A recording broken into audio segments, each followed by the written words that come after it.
That means if I was to only be happy when I win, the amount of happiest days of my life drops significantly.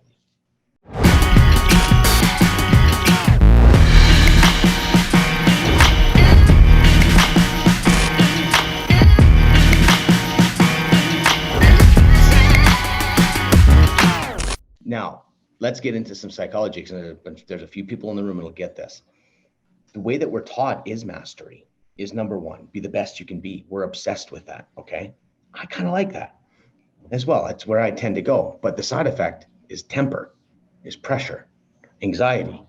How's fun is your relationships? So we have to look at it going, if you're okay with the price of it, then that means that you have to be the top of the game or else you're not going to feel happy.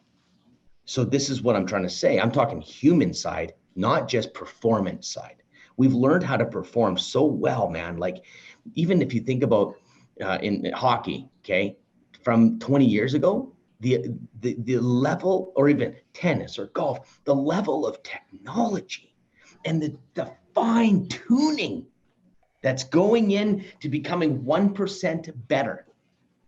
Like we are obsessed with that to the point where you lose the fun of the game, to be honest. And so what's the cost? If you want to live your life just to win, perfect, go for it. But if you want something other than just the win, which is usually in relationships, and the one with yourself becomes a very, very important one, because what happens is eventually you're going to get old. Eventually you will gain weight. Eventually you're not going to be that happens. What I'm trying to say is if we don't live today, then and you only live for those moments. How I like it is this: 5 happiest days of our lives. Okay. That means if I was to only be happy when I win, the amount of happiest days of my life drops significantly. Okay. So what I'm trying to say is the pressure behind mastery comes with a cost. It comes with a real cost.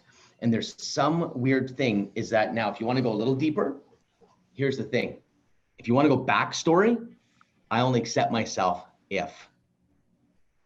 I only accept myself if. It's a real curse. It's something I lived with all most of my life. I'd punch holes in the walls, to be honest, because when I didn't feel like I was a good dad, or when I didn't feel I did good enough, when I feel like I didn't perform good enough, it would just eat me alive. Eat me alive. The cost became too high. Too high. Now, what's interesting, Ryan, is I've lived a life where I've had to let go of a lot of my performance mentality. But what's really interesting, today I'm farther ahead than I was ever before. So I know the path that I took of first working on my inner game has paid me very well, but I get to enjoy the game now. I get to enjoy the game. I still am on the hunt. I'm still into mastery. I'm still going to be fucking the best version of myself I can be, but I never, ever, ever grade myself on my performance.